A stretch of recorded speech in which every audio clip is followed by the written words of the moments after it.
Today's conversation is on self-confidence. And what I wrote over here, be, have.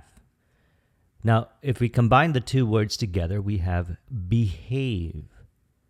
And as we've been discussing, we must become in mind, see ourselves as the person in our ideal, in our vision, and we represent it in our behaviors, our environments, our skills, and everything else that we do each day on the journey to realizing our vision. Now, James Allen, in his book, The Heavenly Life, said, "The aphorism, as a man thinketh in his heart, so is he, not only embraces the whole of a man's being, but is so comprehensive as to reach out to every condition and circumstance of his life. A man is literally what he thinks, his character being the complete sum of all his thoughts. As the plant springs from, and could not be without, the seed, so every act of a man springs from the hidden seeds of thought, and could not have appeared without them. This applies equally to those acts called spontaneous and unpremeditated, as to those which are deliberately executed." So what we're looking to do is maintain a high degree of self-confidence in relation to different aspects of the journey, all the way to realizing our vision. As we continue to maintain this self-confidence, which we'll talk about in a moment, the process that I follow, which has been inspired by the self-confidence formula by Napoleon Hill in his book, Think and Grow Rich. I've done a discussion on the self-confidence formula.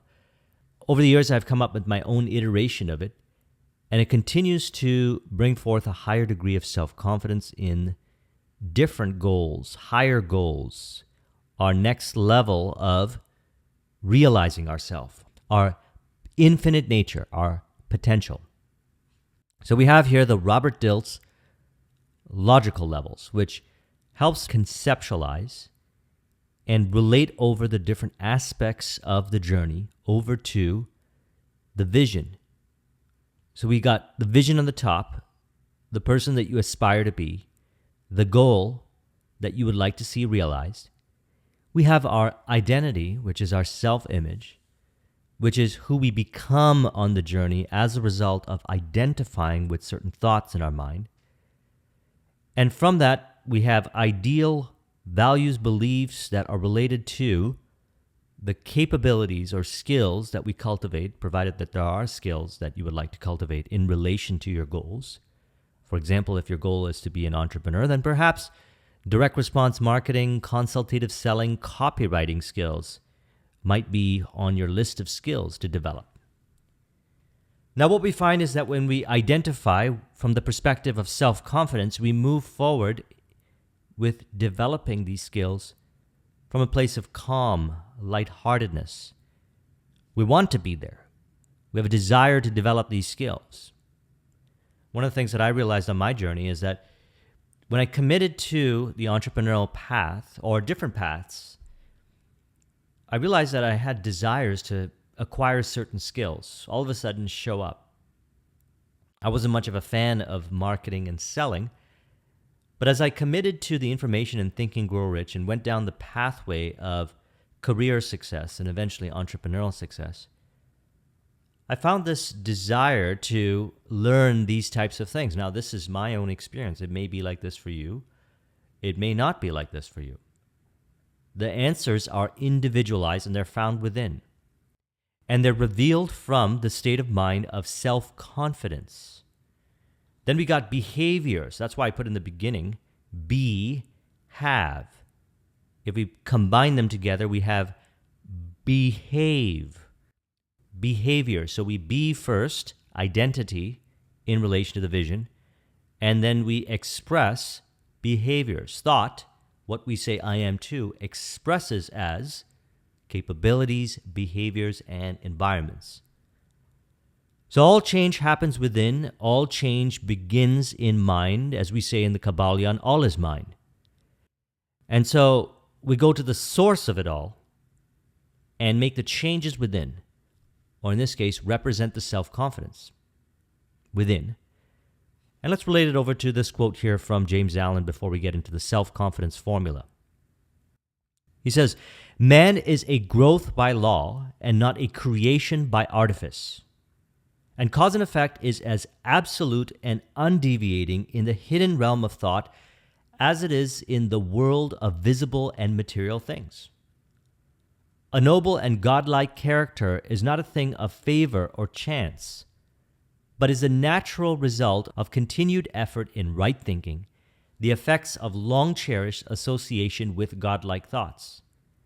An ignoble and bestial character, by the same process, is the result of the continued harboring of groveling thoughts."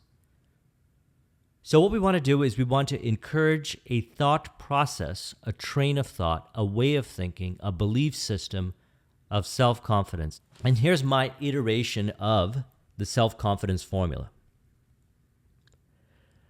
So what we can do is we can write this down, commit to it, read it multiple times a day, and observe the different information, the conversations, the environments that we're in, and see the different aspects in those areas and the information, environment, circumstances, and so forth as related to these attributes in this formula. So we'll talk about that in a moment, how to go about doing that.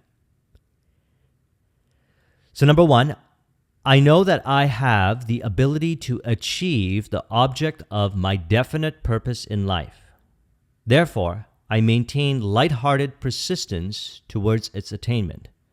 Now, you could say purpose in life, you could say goal, you could say definite chief aim, you could say vision, you could say what you desire, what you imagine to become. Whatever this means to you, modify this and make it relatable. Number two, I recognize that thoughts with which I choose to identify will reproduce as outward expressions and transform into physical reality. Therefore, I concentrate my thoughts for 30 minutes daily on the task of imagining myself as my ideal self. Therefore, I am creating in my mind a clear mental picture to express in my behaviors, capabilities, and environments. See, as we're realizing what we say I am to, what we identify with in mind, in relation to different aspects of life, people, environment, circumstance, and information, is automatically expressed from a place of flow in our behaviors, in our capabilities. And what we want to really understand to a deeper degree is the way we transform the self-image is through repetition. Repetition of the same information, or repetition of the same information from different perspectives. So I reread Think and Grow Rich as well as a Man Thinketh. I would suggest reading this formula daily. I would also suggest that you would look at your environments and your experiences from the perspective of the self-confidence formula. So let's go through it and we'll make it even more relatable. Number three, I know the theory of autosuggestion. So autosuggestion being consuming the same information. But every time you consume the information, really get involved and integrating in your mind deep engagement with the information. As mentioned, one of the things that I enjoy doing is while I run, I listen to As a Man Thinketh by James Allen, as well as The Heavenly Life by James Allen. And as I'm listening to the information, for example, if he says something like, a man is a growth by law and not a creation by artifice, I'm reflecting and saying, where is that true in my life? See, reality reflects our vision. This screen of space, reality, five sensory world, we want to look at it from the perspective as growth by law, rather than something that you are the effect to. We call this internal locus of control. Now, we get better at it with practice through the repetition of studying this kind of information, as well as the repetition of practice. So certain habits, certain skills, certain environments. As you deeply engage in your creative expression, in your innovation, in your behaviors, your skills, your environments, you further instill and further integrate physically, mentally, emotionally, and spiritually this self-confident self-image.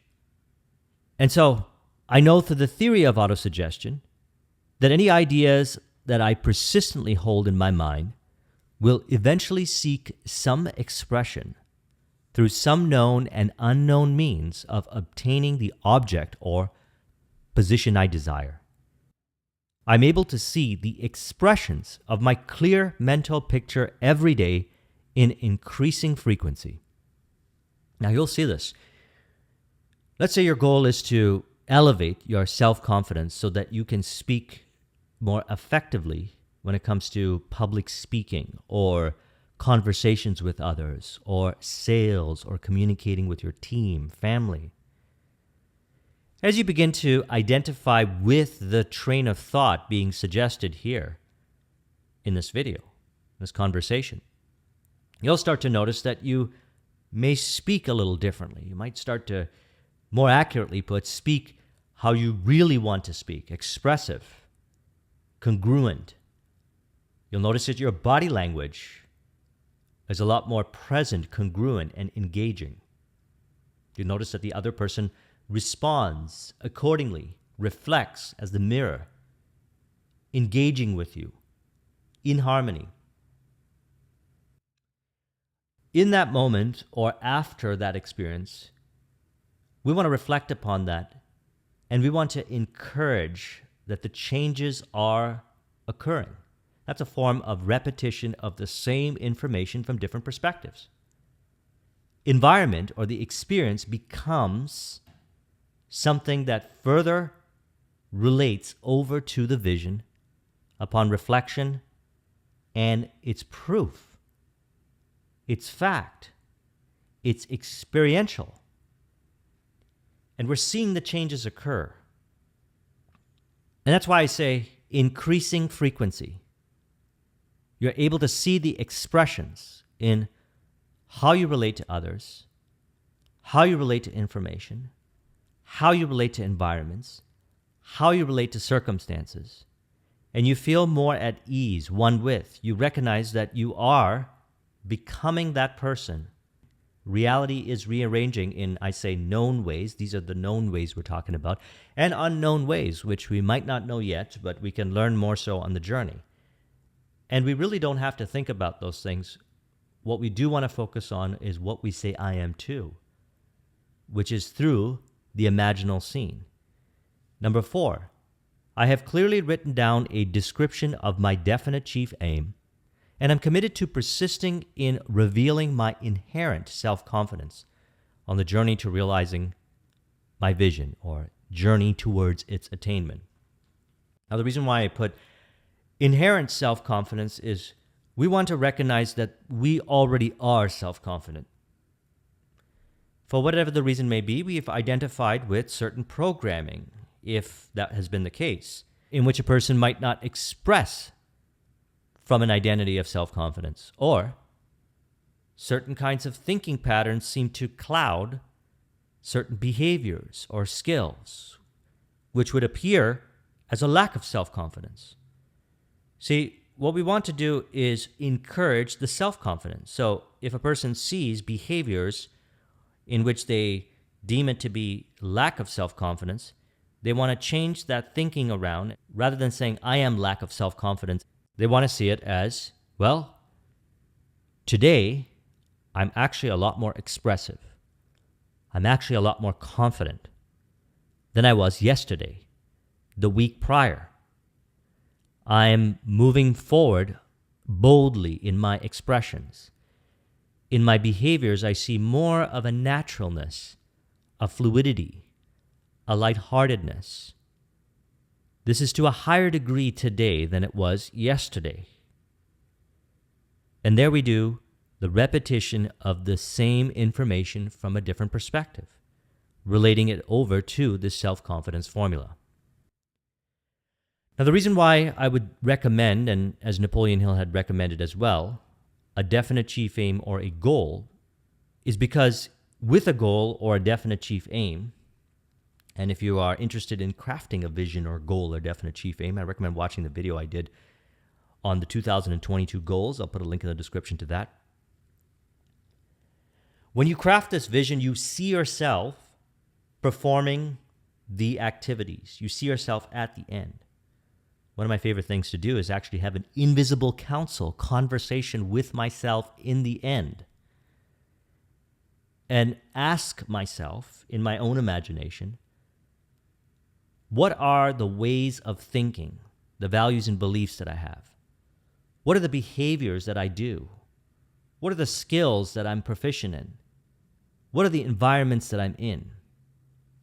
And engaging in this kind of dialogue with yourself in imagination, who you are right now, and the person in your imagination that you are becoming, or we could say you are revealing, by having this internal dialogue, it is also a form of autosuggestion, repetition of the same information from a different perspective.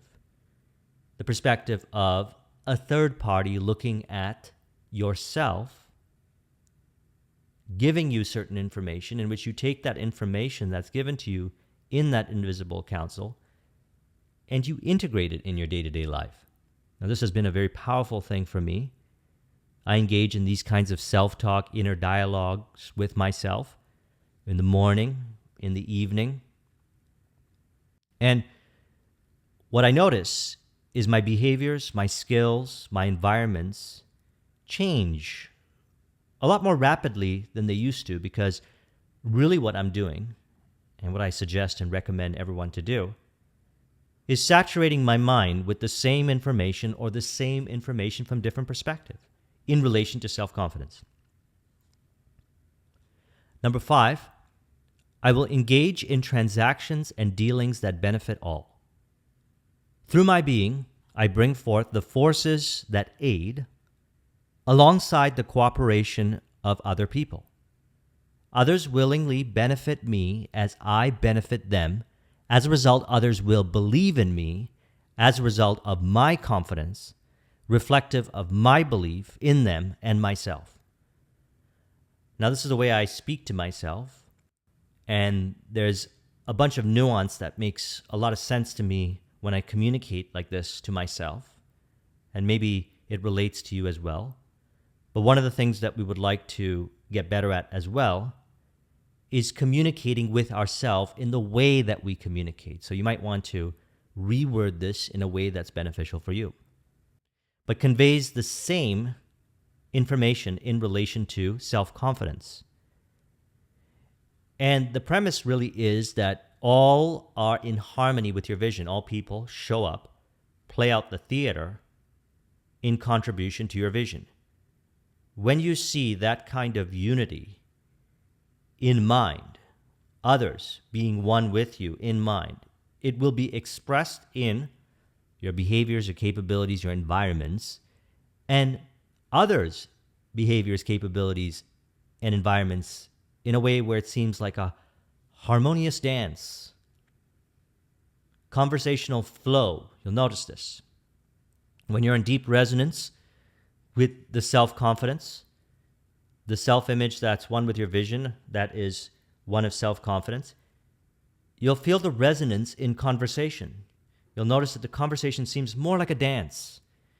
And there's a lot of information being transferred between those that are involved. This is also tying into mastermind, the mastermind principle.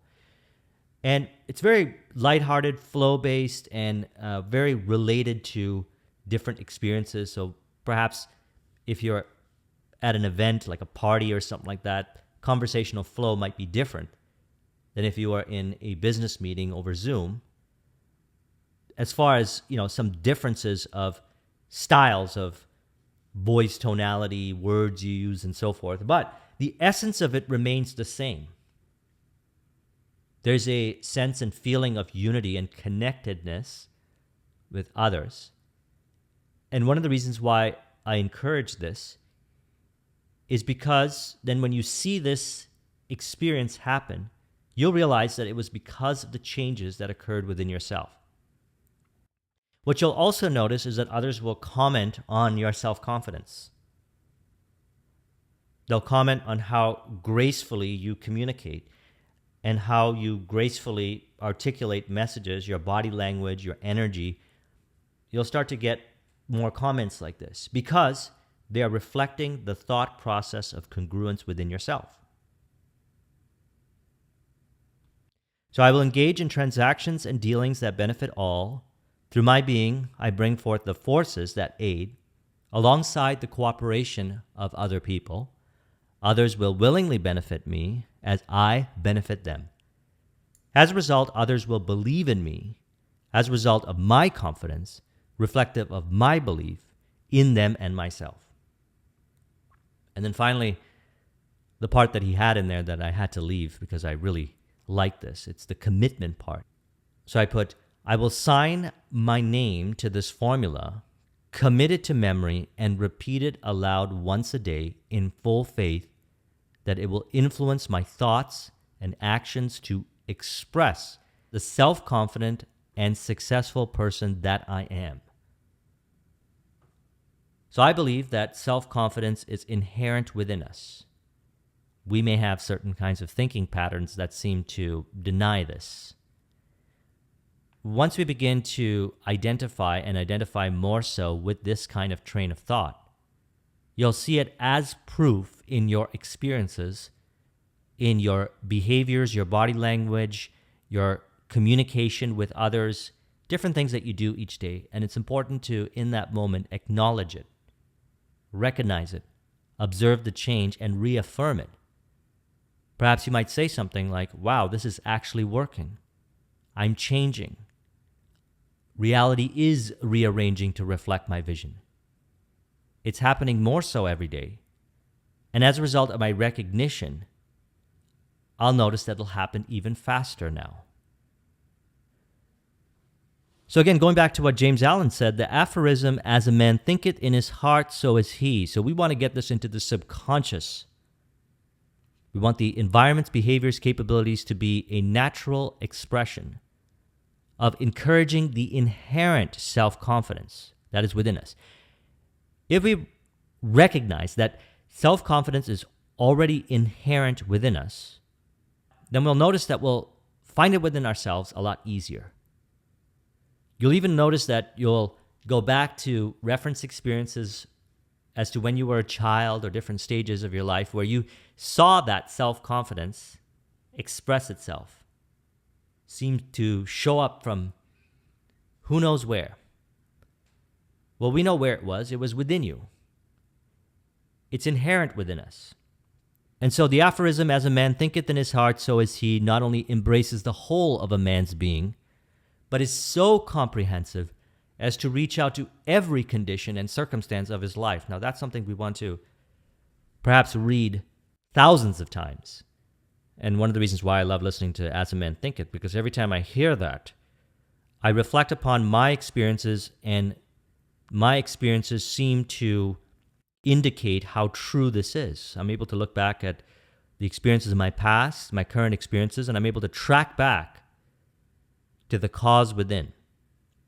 So the aphorism, as a man thinketh in his heart, so is he, not only embraces the whole of a man's being, which is the self-image, and it's so comprehensive, the expression of it. The expression of it is to reach out in every condition and circumstance of his life. So this is the way we want to think, because then what happens? We go back to what we discussed in Sunday's video, I am the cause. And we develop a higher degree of internal locus control, and from there, we make the changes within. And you'll notice that you'll get better at doing this real time. When you're in conversations with people, or you're having certain experiences in which perhaps at one point you were feeling very reactive, you'll notice that you're a lot more awakened to the meaning that has been associated in that moment. And you'll be able to real-time change the meaning and observe as others change in front of you, as you change. Go into a different state of mind right away in the instant. Back to the self-confident state of mind, and then you'll look at your experiences in reality and you'll see the changes in how you relate to others and how they relate to you. So I trust you found this to be helpful. Let's go ahead and conclude this with a auto-suggestion. You can say, I realize that I have the ability to achieve my definite purpose in life, my goals, my vision. And I'm able to see this more so every day in my environments, behaviors, and capabilities. As a result, I understand the thoughts that which I identify with reproduce as outward expressions, as people, environment, circumstance, and information, in contribution harmoniously to my vision. Reality rearranges to reflect my vision. This clear mental picture of who I am, I can understand it. I know how I think. I know how I behave. I know how I express. And as a result, I realize my inherent self-confidence, which expresses itself as the different behaviors and environments and capabilities towards the attainment of my vision. I realize that others reflect my self-confidence. So I'm able to return to, in my mind, and live from the ideal self-confidence, self-image that I already am. I notice the cooperation expressed more so and understood to a higher degree in conversation with people and environment experiences. I realize that all of this elevates my faith, bringing forth known and unknown ways as a result of the influence of my thoughts, which express as the self-confident and successful person that I am. If you would like a copy of this mind map, the link is in the description. Thank you very much for watching. I'll talk to you soon. Take care.